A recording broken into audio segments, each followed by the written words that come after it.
Buletin di date 17 November bersama saya Fazlah Niarun. Assalamualaikum dan salam sejahtera.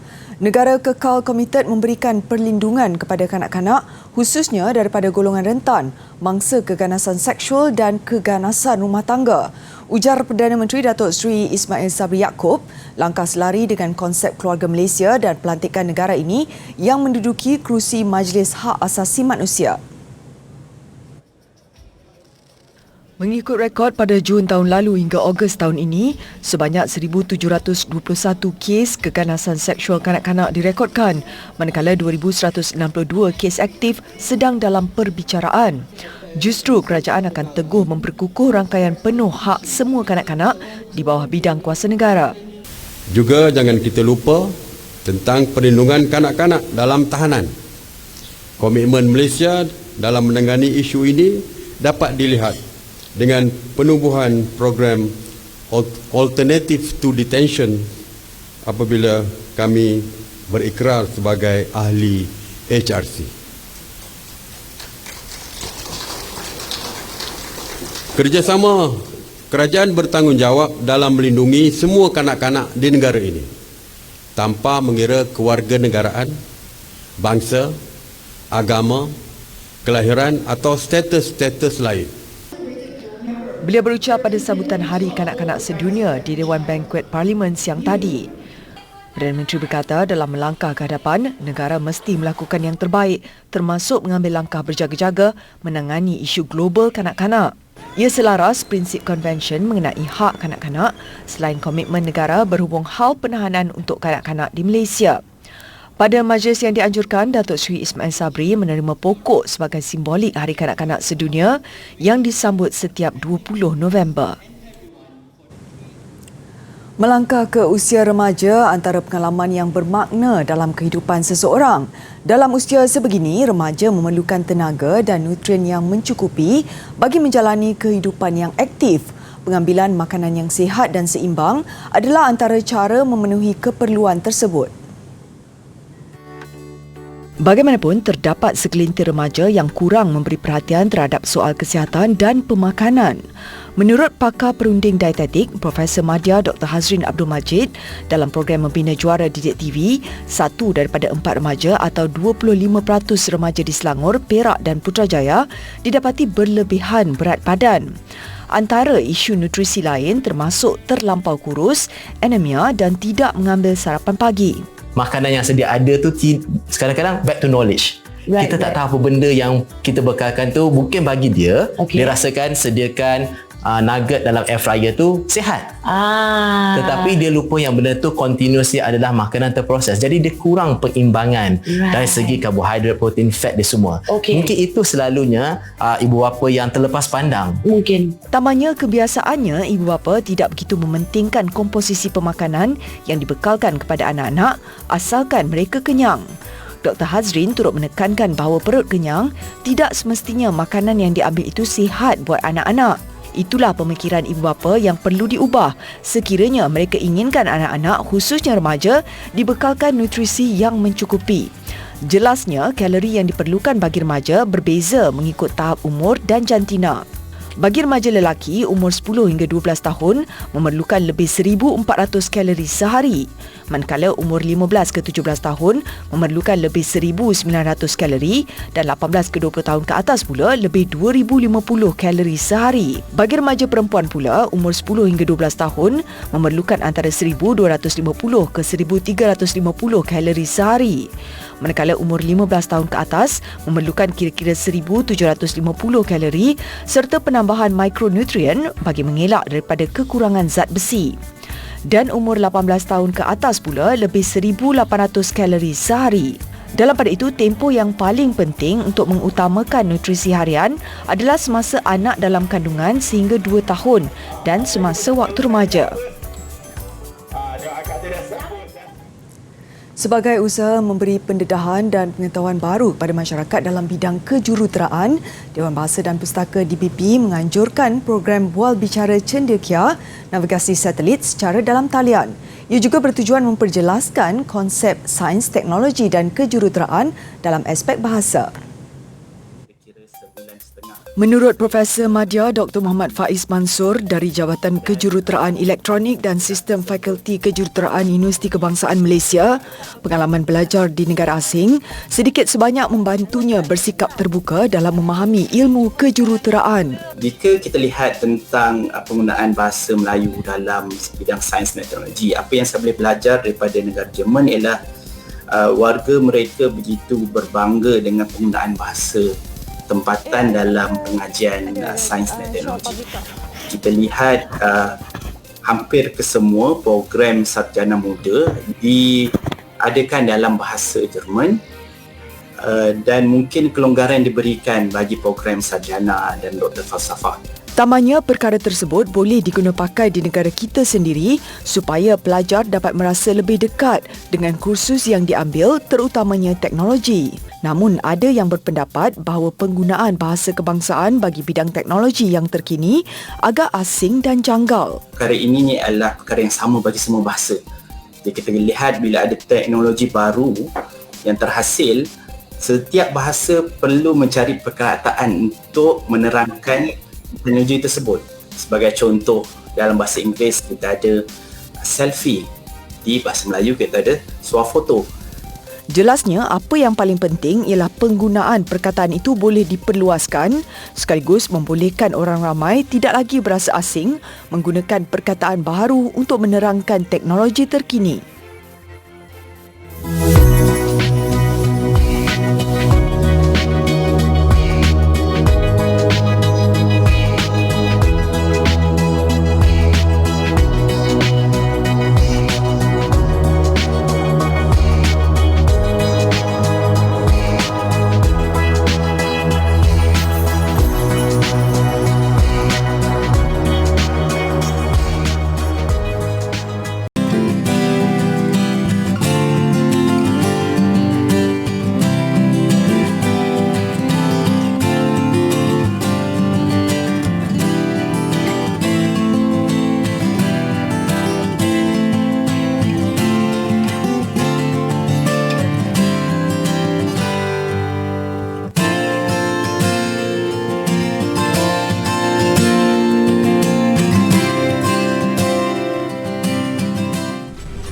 Jabatan Perkhidmatan Awam JPA sedang memperhalusi data penjawat awam yang enggan menerima vaksin COVID-19 sebelum membuat keputusan berhubung tindakan selanjutnya ke atas mereka. Pihaknya juga sudah meminta laporan dari Ketua Jabatan bagi mendapatkan jumlah sebenar penjawat awam yang menolak vaksin. Saya minta tempoh untuk kita melihat data-data yang ada sekarang ni. Masih lagi kita tengah menghalusi. Kita juga minta laporan-laporan Ketua Jabatan. Dia ada dua peringkat, ada dua benda. Satu, actually dari segi bilangan yang belum vaksin. Nombor dua is bagaimana mereka menangani bilangan yang masih belum divaksin. Dengan keperluan untuk mereka ni berterusan memberikan perkhidmatan. Beliau berkata demikian selepas sesi Town Hall Ketua Pengarah Perkhidmatan Awam bersama warga Universiti Awam dan pelajar tajaan JPA yang bertemakan Bangsa Berilmu Semarak Aspirasi Negara di Universiti Kebangsaan Malaysia UKM semalam. Terdahulu JPA mengeluarkan perkeliling yang menetapkan tindakan tata tertib atau ditamatkan perkhidmatan boleh diambil terhadap penjawat awam yang tidak mematuhi arahan daripada Ketua Jabatan untuk mendapatkan dos vaksin COVID-19 selepas 1 November. Antara bentuk hukuman tata tertib yang boleh dikenakan ialah amaran, denda, dilucut hak emolumen, tangguh pergerakan gaji, turun pangkat atau dibuang kerja. Pfizer Incorporated mengemukakan permohonan untuk meluluskan penggunaan kecemasan kapsul antiviral COVID-19 Paxlovid. Permohonan dibuat kepada Pentadbiran Makanan dan Ubat-ubatan FDA Amerika Syarikat berdasarkan data ujian klinikal yang dijalankan firma berkenaan. Pfizer meyakinkan kapsul Paxlovid mampu mengurangkan kemasukan ke hospital dan kematian golongan dewasa berisiko kepada 85%. Jika diluluskan, ia bakal menjadi senjata terbaru dalam usaha memerangi COVID-19. Ia boleh digunakan dalam rawatan awal di rumah bagi mengelak keadaan pesakit bertambah serius hingga memerlukan rawatan di hospital. Setakat ini, tempoh masa kelulusan oleh US FDA belum diketahui. Selain Amerika Syarikat, Pfizer turut memohon kelulusan beberapa negara termasuk United Kingdom, New Zealand dan Korea Selatan. Sekiranya diluluskan, Pfizer mengakui akan membekalkan kapsul itu kepada 95 negara berpendapatan rendah. Akses lebih mudah menerusi perkhidmatan kereta api dengan jolokan Train to Dabong nyata membawa limpahan ekonomi kepada penduduk setempat. Pekan kecil di Kelantan itu hampir setiap hari menerima ketibaan ribuan pelancong sekaligus menyebabkan permintaan tinggi bagi rumah penginapan. Ketika ini hanya terdapat 3 resort di Dabong dengan satu daripadanya sedang dibaik pulih. Tempat penginapan itu tidak mencukupi untuk memenuhi permintaan kira-kira 2,000 pengunjung sehari yang tiba dengan kereta api atau kenderaan persendirian. Sejumlah 30 inap desa di kawasan itu juga belum dapat menampung anggaran lebih 50,000 pengunjung ke Dabong setiap bulan. Jadi kalau boleh kita mintalah yang ada tanah-tanah kosong sini ataupun yang berminatlah kerajaan boleh bagi bantuan lah untuk dia orang bangunkan resort. Cuma seperti di Gua Ikan tu kita masih belum ada resort lagi. Memang kita dekat sini kedatangan pelancong memang tinggi, jadi memang kita tak cukup resort. Sebab tu saya pun tengah tambah bilik lagi. Sebab permintaan kalau hujung minggu saya pun memang full, dekat 2 resort lagi memang full. Lepas tu orang kampung usaha buat homestay lah. Akses ke Dabong termasuk perkhidmatan KTMB yang moden mengambil masa 6 jam bagi perjalanan pergi dan balik dari stesen Wakaf Baru Tumpat. Kawasan itu menawarkan tarikan eko pelancongan termasuk Gua Ikan, Gua Keris, air terjun Jelawang dan Gunung Stong.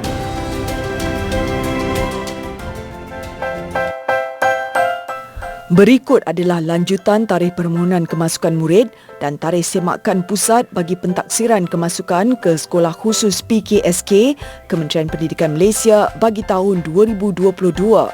Semakan pusat PKSK boleh dibuat melalui laman web yang tertera.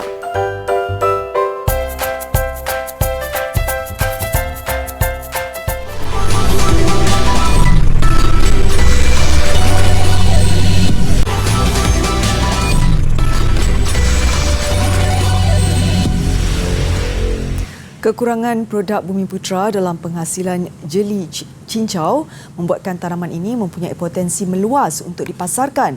Mengambil kira faktor itu, penduduk di Putrajaya memilih tanaman cincau untuk diusahakan secara meluas di kebun komuniti. Bagi memberi kelainan dalam produk hiliran utama yang dihasilkan kebun komuniti sekitar Putrajaya, tanaman cincau diketengahkan kebun komuniti 4 ini. Menurut pengerusinya, Burhanuddin Muhammad Ghazali, projek ini tercetus selepas dia dan ahli kebun mengikuti bengkel khas pembuatan jeli cincau. Putrajaya, kita kena amalkan konsep pertanian bandar, urban farming. So, salah satu yang kita dapat bantuan daripada jabatan yang berkenaan, contohnya Mardi, dibekalkan dengan green kit ni, di mana teknologi ini memudahkan kita untuk membiarkan pokok itulah senang jaga, lebih senang jaga bila kita, terutama kita yang bekerja, dan kita boleh tinggal lebih mudahlah. Mereka tidak menang tangan menerima tempahan cincau daripada penduduk sekitar Putrajaya.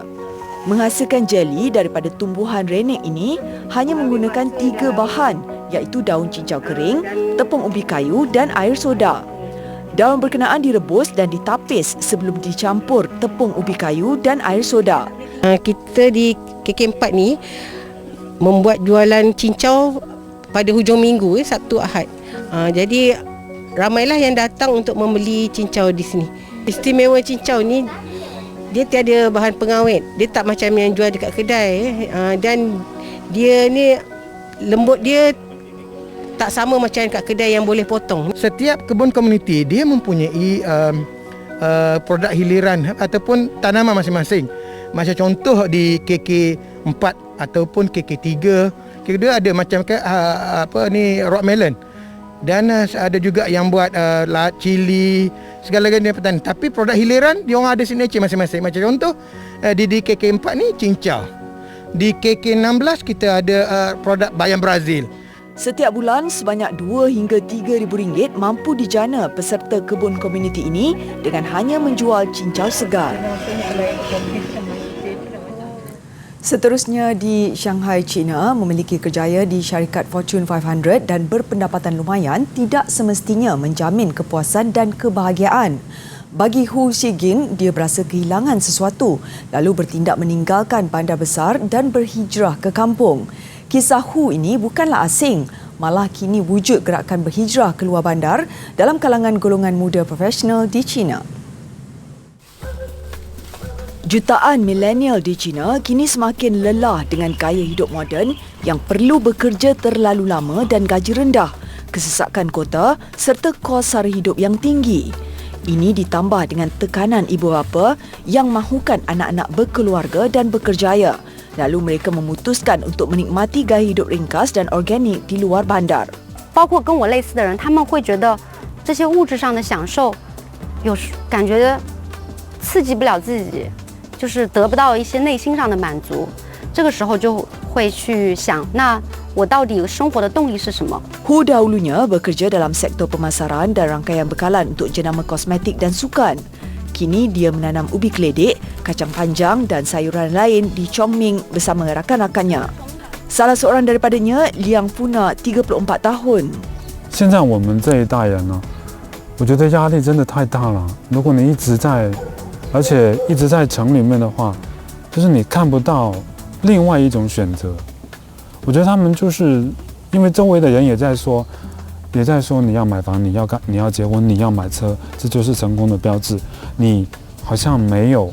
Tidak tahan dengan itu, bekas eksekutif pengiklanan ini berhijrah keluar bandar dan menjalani kehidupan lebih lestari, sihat dan aman. Menurut kerajaan China, kira-kira 20 juta rakyatnya telah menyertai gerakan petani baru. Ada juga yang memiliki jutaan pengikut di media sosial dan berkongsi gaya hidup organik itu dengan mereka. Haiwan bantu bersihkan bandar. Itulah kepentingan keldai di Kota Tua Mardin, Turki. Sekumpulan keldai memulakan hari bersama pekerja pembersihan mengutip sampah di sekitar bandar itu. Difahamkan penggunaan keldai ini sudah berkurun lamanya kerana mudah melepasi lorong-lorong sempit di laluan berbukit. Malah perlu memanjat sekurang-kurangnya 150 anak tangga setiap hari. Seperti manusia, haiwan ini bekerja 8 jam sehari dengan waktu rehat selama sejam pada tengah hari. Menariknya, sebaik tamat tugas pada waktu petang, keldai-keldai ini berehat dengan iringan muzik klasik. Bir de ayrıyeten biz burada müzik sistemi kurmuşuz. Yani akşamları 1-2 saat müzik sistemi var içeride. Klasik müzik, ondan sonra Türk halk müziği, bazı müzik türleri var. En çok hangi müziği seviyorsun? Beethoven. Beethoven. Evet. Tambahnya, keldai juga adalah haiwan pintar yang mudah mengingati arah perjalanan tanpa perlu panduan manusia. Dengan populasi 60,000 penduduk, Mardin mengeluarkan hampir 10 tan sampah setiap hari. Justru khidmat keldai sangat dihargai dan dipelihara khas oleh beberapa penjaga dan doktor haiwan.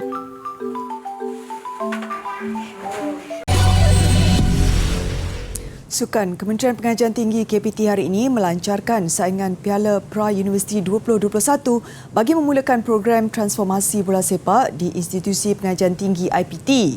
Edisi sulung ini menyaksikan 4 pasukan mengambil bahagian menampilkan pemain-pemain elit Akademi Mokhtar Dahari. Sebagai objektif bagi pembangunan belia di bawah 17 tahun bermain secara kompetitif, kejohanan sulung ini dijadual berlangsung di Akademi Mokhtar Dahari AMD Gambang Pahang 22 hingga 27 November ini. AMD akan diwakili 2 pasukan selain Akademi Bola Sepak Felda dan Pasukan Bola Sepak Universiti Malaysia.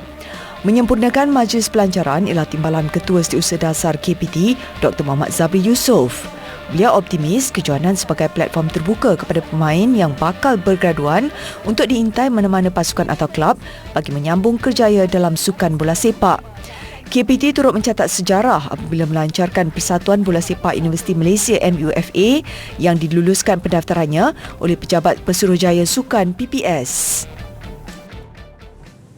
Badminton Masters Indonesia, cabaran Malaysia pada acara perseorangan berakhir selepas tewasnya Liu Darren petang tadi. Liu kalah kepada pemain India SH Pranoy pada pusingan pertama 20-22, 19-21. Namun semangat negara tetap berkorbar dengan kejayaan beberapa pemain yang layak ke pusingan kedua. Antara yang mara pasangan Aaron Chia dan Soh Woo Yik. Bagaimanapun, mereka terpaksa berempas pulas sebelum mengatasi beregu England Ben Lane Sean Vandy 11-21, 21-15, 21-18. Pusingan kedua esok, Aaron dan Woo Yik menentang gandingan tuan rumah Panja Aji Siloka Diadara dan Brian Sydney Elohim. Turut ke pusingan kedua beregu wanita Perlitan dan Emtina. Mereka bagaimanapun terpaksa menyingkirkan rakan senegara yang juga pasangan profesional Vivian Hu Lim Chiu Sen. Perli dan Tina bakal menentang beregu tuan rumah Fitriani dan Yulia Yosefin Susanto. Laluan lebih mudah buat beregu campuran profesional negara. Mereka hanya memerlukan 24 minit untuk menyingkirkan pasangan Jerman. Menanti Sun Huat dan Siobhan nanti lawan dari Hong Kong, Tan Chun Man, Se Yin Sweat. Kesayangan hoki Piala Tun Abdul Razak, perlawanan peringkat kedua wanita berlangsung hari ini menyaksikan juara bertahan Pahang menewaskan Selangor. Manakala Kedah dan Melaka sama handal apabila perlawanan berakhir dengan keputusan seri. Reputasi Pahang selaku penyandang juara nyata tidak menggentarkan Selangor pada aksi kumpulan X. Sebaliknya, Selangor mengejutkan Pahang seawal minit ke-9 menerusi gol sudut penalti Elia Amanina. Pahang bangkit menyamakan kedudukan menerusi jaringan padang Nur Syazwani Zakaria minit ke-21. Tiba Tarsini James memastikan kemenangan 2-1 Pahang menerusi jaringan minit ke-46. Pertemuan Kedah Melaka dalam kumpulan Y turut berlangsung sengit. Kedah terlebih dahulu di depan menerusi jaringan Nur Amira Shakira Zulkifli minit ke-17. Namun Melaka cuma memerlukan seminit kemudian untuk menyamakan kedudukan hasil gol padang Nur Syamin Azurin Muhammad Badushah. Kedah kembali di depan minit ke-42 hasil jaringan Nur Safawati Najwa Fazil. Namun Melaka sekali lagi bangkit menyamakan kedudukan menerusi Karunisa Ayuni Muhammad Syarudin ketika permainan berbaki seminit untuk keputusan seri 2-2. Ke perkembangan bola sepak kelayakan Piala Dunia Zon Asia, Iran dan Arab Saudi terus mengekalkan rekod tanpa kalah untuk mengekalkan kedudukan di tangga teratas. Masing-masing beraksi cemerlang mencatat kemenangan kelima daripada 6 perlawanan. Pada saingan kumpulan A, Iran berdepan Syria di Stadium King Abdullah di Amman, Jordan. Disaingi hebat Syria sebaik permainan bermula, Iran memecah kebuntuan gol menerusi Sadar Azmaun pada minit ke-33. 3 minit sebelum rehat, Iran mengukuhkan kedudukan hasil sepakan penalti Ehsan Haji Safi. Minit-minit akhir permainan, gawang Syria bocor lagi apabila Ali Ghozdizadeh menjadikan gol ketiga Iran. Selepas 16 perlawanan, Iran mengumpul 16 mata untuk kedudukan teratas kumpulan A. Manakala bagi Syria, ini kekalahan kali keempat untuk berada di tangga tercorot. Sementara itu, aksi kumpulan B, Arab Saudi bertandang ke Stadium Maidin Hanoi menentang Vietnam. Vietnam yang belum mencatat kemenangan selepas 5 perlawanan, awalnya beraksi baik menyaingi setiap gerak Arab Saudi. Namun minit ke-31, sistem video bantuan pengadil VAR mengecewakan Vietnam. Tandukan Saleh Al-Sehri disahkan melepasi garisan gol sebelum dikeluarkan penjaga gawang Bui Tan Truong. Menggandakan asakan pada lewat permainan, Vietnam terpaksa akur tewas buat kali ke-6 untuk kekal di tangga tercorot tanpa mata. Kemenangan 1-0 ini membolehkan Arab Saudi mengumpul 16 mata di tempat teratas kumpulan. Pelbagai aksi atlet seluruh dunia dalam usaha mencipta rekod dunia Guinness mengakhiri Buletin Didik malam ini. Saya Fazila Nia Harun, salam hormat dan Assalamualaikum.